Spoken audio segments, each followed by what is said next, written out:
podcast cresceu absurdamente nos últimos anos em todo o mundo e inclusive no Brasil. No entanto, ele não é algo recente, viu? O consumo do formato estreou há 15 anos aqui no nosso país e somente em 2019 teve um crescimento de 67% neste consumo. Em uma pesquisa realizada em julho do mesmo ano pela plataforma de streaming Deezer, foi identificado que o tempo de audição aumentou 40% em relação a 2018.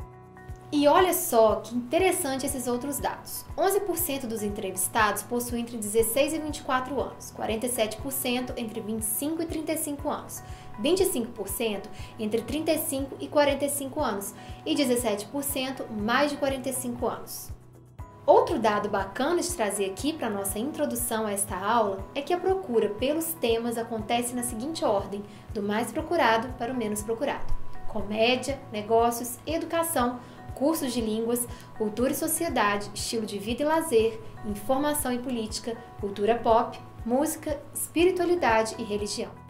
Mas, afinal de contas, o que é um podcast e por que ele está aqui entre as ferramentas digitais para facilitação online? De forma simples e objetiva, o podcast é um arquivo de áudio em formato digital que é transmitido pela internet por meio de alguma plataforma. Se você possui algum aplicativo para escutar músicas, por exemplo, já deve ter circulado pelos canais mais variados disponíveis. Se não fez isso ainda, está na hora de passear por eles para conhecer formatos diferentes, ok? Ele funciona então como uma espécie de rádio digital feito para ser ouvido e por isso mesmo pode ser consumido enquanto você faz outra atividade. Eu mesma tenho o hábito de me informar por meio de podcasts enquanto dirijo ou faço minha atividade física. O podcast é uma excelente ferramenta de autoaprendizagem pela disponibilidade simplificada e livre acesso à rede. Na educação, o podcast pode ser usado como uma ferramenta midiática nas mais diversas aplicações, como, por exemplo, na sala de aula invertida, além de ser mais um meio pelo qual você entrega seu conteúdo, principalmente para aqueles alunos que são auditivos. Pode ser um conteúdo extra, a explanação de uma dúvida recorrente sobre algum tópico, enfim, os usos são diversos. Para os alunos, o podcast pode ser uma ferramenta incrível de trabalho colaborativo e para a execução de atividades diversas, de forma que utilizem a oralidade, a criatividade, a escuta ativa, a percepção do ambiente, além de permitir o desenvolvimento de outras habilidades cognitivas. Ao criar um projeto em podcast, por exemplo, o aluno pode ser estimulado a escrever um roteiro com o objetivo de praticar a sua escrita e a sua organização, desenvolvendo assim diferentes maneiras de se expressar. Para algumas faixas etárias, o áudio é um exercício de imaginação e de fantasia, como escutar histórias e narrações, proporcionando ao professor novas maneiras de engajar a turma.